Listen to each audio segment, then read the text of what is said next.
तौसीफुर रहमान जिंदाबाद जिंदाबाद जिंदाबाद। तौसीफुर रहमान जिंदाबाद जिंदाबाद जिंदाबाद। मक्का छाप जिंदाबाद जिंदाबाद जिंदाबाद। मक्का छाप जिंदाबाद जिंदाबाद जिंदाबाद। युवा शक्ति जिंदाबाद जिंदाबाद जिंदाबाद। प्रादेशिक निर्वाचन क्षेत्र संख्या 22 के जनता जिंदाबाद जिंदाबाद जिंदाबाद। भैया हो भौजी सुन जन तू भूलई हा, तौसीफुर रहमान के जीतई हो, तौसीफुर रहमान के जीतई हो। शिक्षित सुयोग बारे सबका से नीमन जिला परिषद बनई हो। गाँव के विकास और सुधरी समाज उठावेला सबसे आवाज इनके जीतई हो भैया। मक्का छापते बटन अब की दबाई हो चाचा, 5 नंबर पे बटन अब की दबाई हो चाचा। अपना नेता कैसा हो तौसीफुर रहमान जैसा हो, अपना नेता कैसा हो तौसीफुर रहमान जैसा हो। युवा शक्ति जिंदाबाद। नमस्कार, मैं फरहान हयात, आप देख रहे हैं टैबलो जी। अभी फ़िलहाल बापू की कर्मभूमि चंपारण स्थित एक ऐसे जगह पे आए हुए हैं जो काफ़ी फेमस है, जिसको हम लोग बोलते हैं बंजरिया प्रखंड। इस बंजरिया प्रखंड में एक ऐसे शख्स से हम मिलने आए हैं जो मतलब एजुकेशन के फील्ड में और भी यहाँ पे 5 साल तक एज ए समाज सेवा के रूप में इन्होंने अपना सेवा प्रदान किया है लोगों को। और वो आज अपने काम को बड़े स्तर से करने के लिए उन्होंने सोचा कि क्यों ना कोई पद लेकर के हम जनता की सेवा में और भरपूर बढ़ चढ़ कर मदद करें। तो हमारे साथ एक ऐसे ही शख्स से हम आपको मिलाने की कोशिश करेंगे, क्योंकि पिछला 24 तारीख को आपने देखा कि एक ऐसा रिज़ल्ट आया जो काफ़ी खुशहाल और शिक्षक और एक समझदार लोगों की जीत हुई, जिसमें विपिन सर जो हमारे खान सर के दोस्त थे, उनके दोस्त ने मुखिया के पद पे उन्होंने इलेक्शन की चुनाव जीती। उसी प्रकार हम चाहते हैं कि युवा हमारे बीच अगर एक युवा नेता आए हुए हैं तो उनका तहे दिल से हम स्वागत करें, उनको वेलकम करें अपने क्षेत्र में, ताकि वो आए तो अपनी नई नई सोच के साथ नई नई लोगों को नई नई अपॉर्चुनिटी देने का कोशिश करें।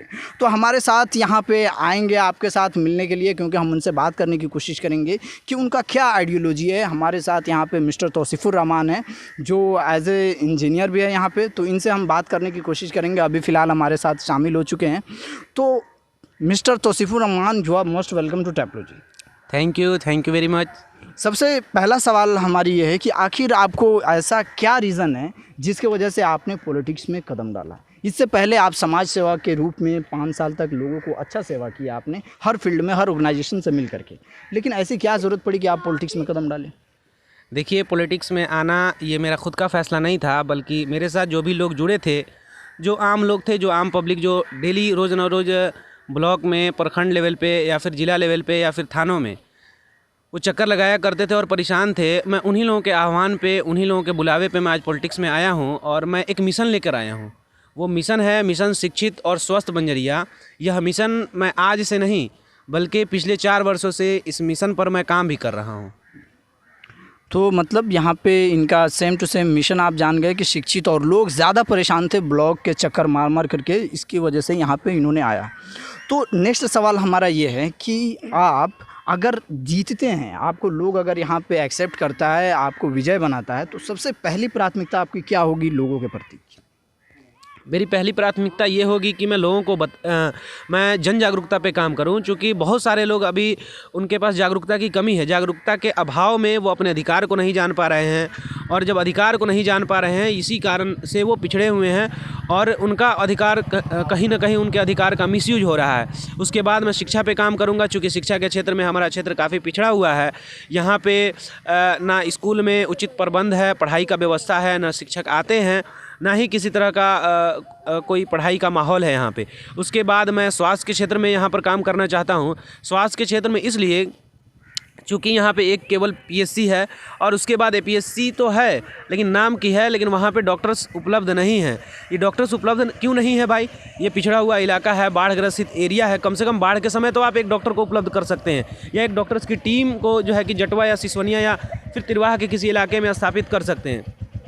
तो मैं शिक्षा, जन जागरूकता और स्वास्थ्य पे काम करना चाहता हूँ। यही 3 मेरा जो है कि मुख्य मिशन होगा, और उसके साथ साथ मैं महिला सशक्तिकरण पे भी काम करना चाहता हूँ। तो जैसा कि आपने देखा, नेक्स्ट हमारा सवाल ये रहेगा कि मतलब पिछले 2-3 साल में लोग बहुत ज़्यादा परेशान रहे। लोगों के पास ना ही कोई काम था और ना ही खाने पीने का कोई सामान था। मतलब समझ लीजिए कि एक तरह का लॉकडाउन जो लगा हुआ था, लॉकडाउन वाला सेशन, उसमें लोग बहुत ज़्यादा परेशान थे। तो क्या उस लॉकडाउन में, उस ज़्यादा परेशानी वाले टाइम में आपने अपना क्या भूमिका निभाया समाज के अंदर? देखिए, मैं एक बहुत छोटा व्यक्ति हूँ। वैसे तो कहने को मैं समाज सेवी हूँ, और मेरी जो क्षमता है, मैं उस क्षमता से मैंने बहुत सारे लोगों को राशन पानी तक पहुँचाया है। कुछ लोगों को मैंने आर्थिक मदद भी की है, और ज़रूरत पड़ने पर मैं उनका तन मन धन से सहयोग में रहा हूँ मैं। तो बाढ़ जैसी ग्रस्त इलाका यहाँ पे मतलब मानी जाती है बंजरिया प्रखंड में कि बहुत ज़्यादा बाढ़ यहाँ पे आती है और लोग बहुत ज़्यादा परेशान होते हैं, क्योंकि अगर किसी को सांप काट ले, किसी को अगर कोई बीमारी हो जाए तो उनको यहाँ से मोतिहारी हॉस्पिटल में जाने के लिए कोई सुविधा नहीं होती है। तो क्या उसके प्रति, हॉस्पिटलाइजेशन के प्रति, क्या आपने कोई काम किया? देखिए, हॉस्पिटलाइजेशन के प्रति एक मंच बना था, एक जो है कि कमेटी बनी थी। पीएससी को किसी भी तरह यहाँ पर एक पीएससी बनाया जाए, सामुदायिक, जिसको पीएससी बोलते हैं, सामुदायिक जो हॉस्पिटल था उसको बनाया जाए। तो ये था कि भाई बुढ़वा में बनाया जाए। उसके लिए भी बहुत सारे लोगों ने संघर्ष किया। मेरे क्षेत्र के अधिकतर लोग इसके समर्थन में थे कि बनाना चाहिए।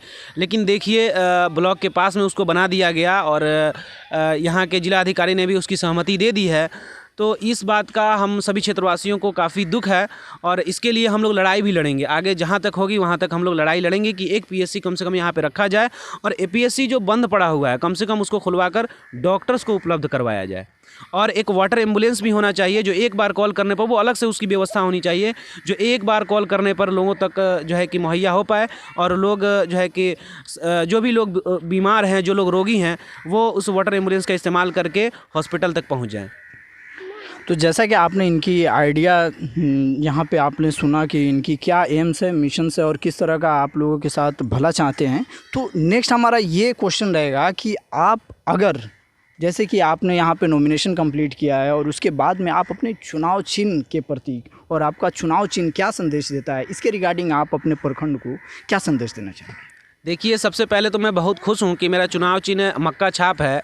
मक्का चूँकि तिरवाह से मैं बिलोंग करता हूँ, सिसवनिया से, और मक्का तिरवाह के लोगों का मरण जीवन रहता है। चूँकि धान की खेती नहीं होती, तो मक्का का उत्पादन इतना हो जाता है कि मक्का का खेती करके लोग अपना जो है कि व्यापार कर लेते हैं, उसको बेचकर हो या फिर उसका किसी भी रूप में हो, मक्का का खेती करके उनका अच्छा खासा पैसे का इंतजाम हो जाता है। तो मैं बड़ा खुश हूँ कि मुझे मक्का छाप मिला है, और मक्का जो है कि किसान, मजदूर और जो है कि छात्र का ये मैसेज है, छात्र की पहचान है। इसीलिए मैंने अपना एक संदेश भी दिया है, छात्र, मजदूर, किसान की पहचान, मक्का का निशान, और मैं इस निशान से काफ़ी खुश हूँ। बहुत शुक्रिया कि आपने अपना वक्त दिया हमारे साथ, और आपने अपने पूरे आइडियाज़ को यहाँ पे साझा करने की कोशिश की। अब जनता के ऊपर ये डिपेंड करता है कि आप किसको चुनते हैं यहाँ पे, क्योंकि अगर आपके बीच अगर ऐसा कोई नौजवान आता है तो आपकी भला का सोचेगा या आपकी बुरा का सोचेगा, ये आप डिसाइड करते हैं। ये हमारा काम नहीं है, बल्कि हमारा काम है कि इनके आइडियाज़ को आपके सामने उभार कर लाना, और बाकी इलेक्शन के दिन ही हमें पता चलेगा कि क्या रिज़ल्ट आता है। तो इसके लिए बहुत बहुत शुक्रिया, और आपको चुनाव की बधाई हो, और इलेक्शन में आप जीते, हमारी यही रहेगी शुभकामनाएं। तो चलिए, thank you very much, and have a nice day.